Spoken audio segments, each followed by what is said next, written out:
Good morning, Ran. Good morning, Eli. It's been 22 years, I think, since you started your activity in philosophical counseling. That's right. And about 20 years ago, you have collected and edited the first international English collection of articles in philosophical counseling. That's true, yeah. And about the same time, you were together with Lou Marinov, you organized the first international conference in philosophical counseling. Perhaps by now you can tell us what is philosophical about philosophical counseling. Obviously, we cannot have a clear definition of what is philosophy. And also, we obviously don't have a definition that applies, that everybody would agree on. But I think we can describe in a general way what are the themes that have to be more or less in a counseling in order to count as philosophical.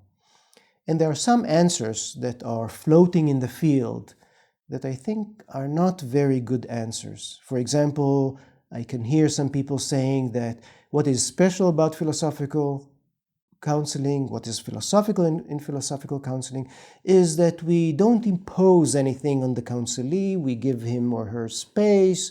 We let him or her express themselves. Now, letting yourself express yourself is very nice, but it's not philosophical in any specific way.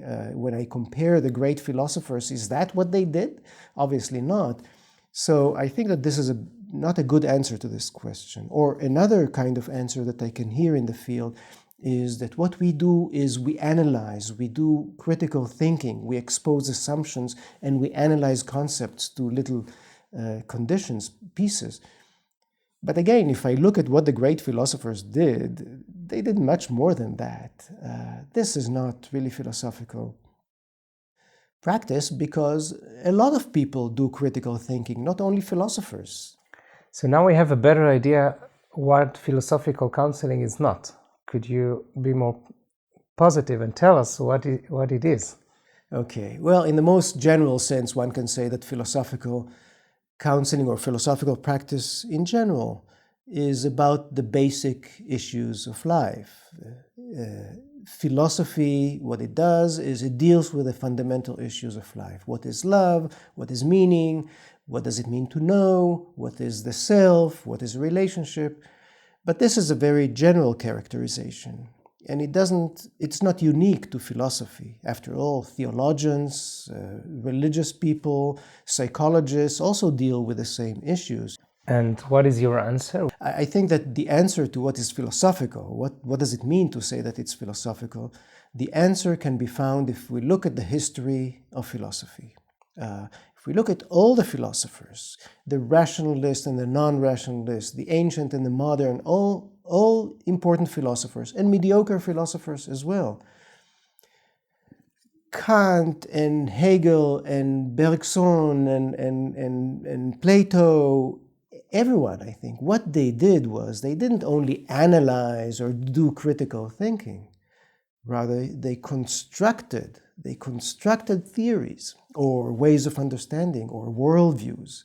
Or to put it in another way, all philosophers constructed networks of ideas that gave meaning or sense to those issues.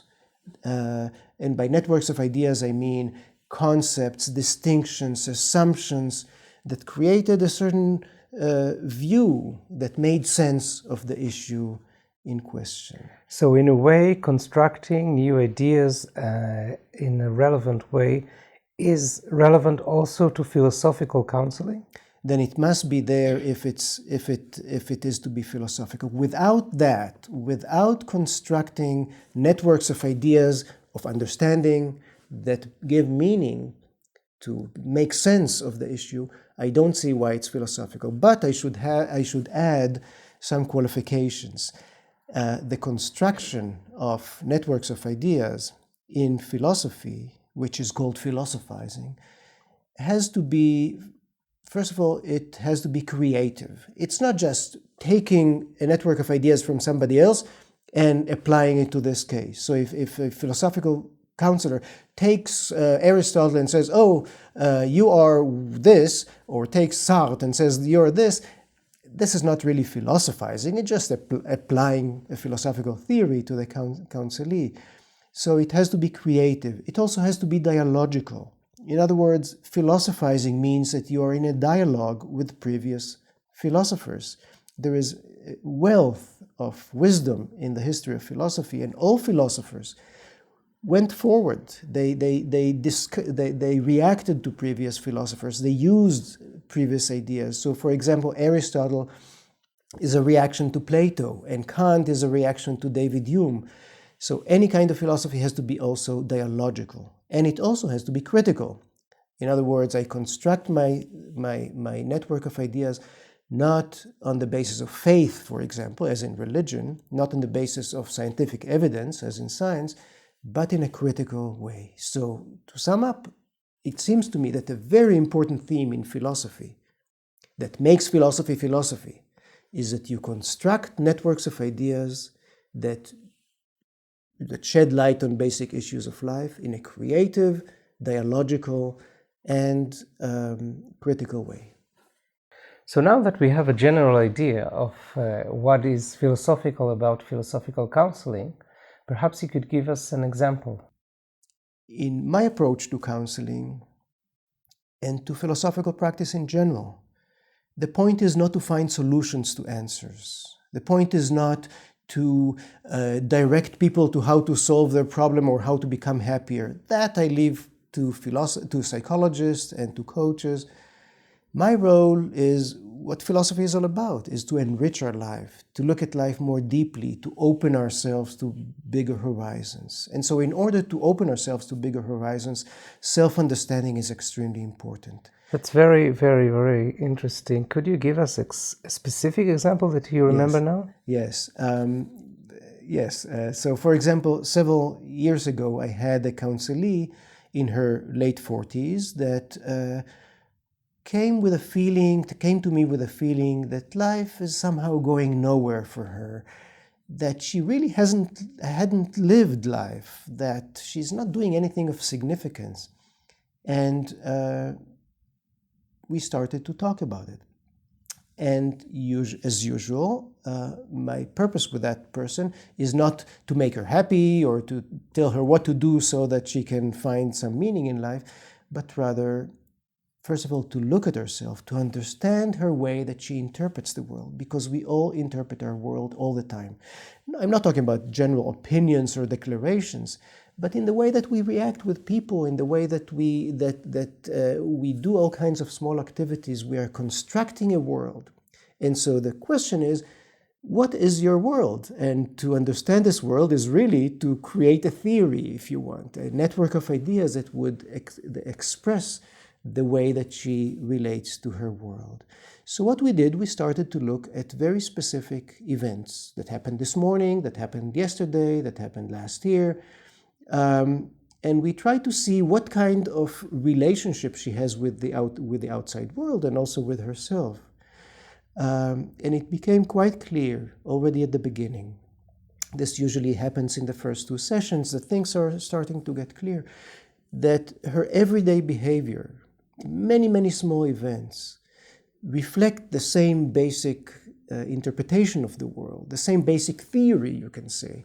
And this is that she lives only to the extent that someone looks at her, that it's from the outside, from an outside look, that she is confirmed and that she gets meaning. And this expresses itself in small events such as, for example, she was an agent in a travel agency, and she got an offer to start a new branch. They opened a new branch and she could be a boss there, not just an agent among other agents, but a boss. And she didn't want that. And she felt, what am I going to do there? It's going to be meaningless, boring. And of course, if you understand the entire picture, you can see that the reason is that if you don't have a boss, you don't have anybody to look at you and judge you and evaluate you and say, oh, you are very nice or very good. This is an example, one of many examples that express the same idea. I'll give you another example. She said one day that a couple of days ago on the weekend, she was at the beach and she walked on the beach. And she tells me, oh, it was so beautiful. the way my red dress looked against the background of the yellow beach. And if you think about it, she didn't say, oh, it was so peaceful, that is something about her inside, but rather how she looks from the outside. And so at this point, I suggested to her that many of the things that she said had the same theme, and maybe they express her general attitude. And this theme is that she is very concerned about how she looks from the outside. She's not necessarily afraid of how she looks from the outside, but it's very important to her. And so I said, let's read a little text. And we read a little text from Sartre, Jean-Paul Sartre. The text is The Look, where Sartre defines the other. What does it mean to encounter an other? And the other in Sartre is a look from the outside that objectifies me. Somebody looks at me and he objectifies me. That means he tries to make me a thing in his world. And I, of course, look at him and I objectify him. So the encounter with the other is a kind of battle between two looks. I look at him, he looks at me. And at first she said, the first reaction was, oh yes, that seems exactly like me. And this is a common reaction, that people say, oh yes, I'm exactly like this philosophy. But for me, the reaction is, well, let's look at it more deeply. Because nobody really fits exactly into some theory, right? Nobody is exactly Jean-Paul Sartre. So we stopped and we looked at it, and indeed it became quite clear that she is not, she doesn't have exactly that picture, because unlike in Sartre, her relation to the other is not that of objectifying. She doesn't feel shamed, objectified, like in Sartre philosophy.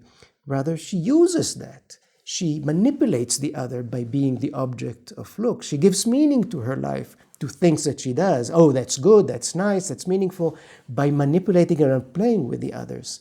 So that means that we had to reconstruct her understanding of herself. In other words, we used as raw materials, we used Sartre and we used other philosophers.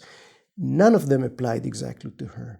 But we took distinctions, we took concepts, and this dialogue with other philosophers helped us to construct her world, how she interprets her world. Could you just tell us, how did it all end? Is there a happy end? Yes. When we hear those case studies, we want them to end nicely, and at the end she went home happily ever after. For me, this is not the case, because I'm not trying to solve problems. Rather, I'm working on self-understanding and self-growth, opening ourselves beyond our little world, beyond our little Platonic cave, and so it never ends. So what happened in this case was, for several sessions, we worked on understanding her worldview, the way she constructed her world. We used other philosophers for that.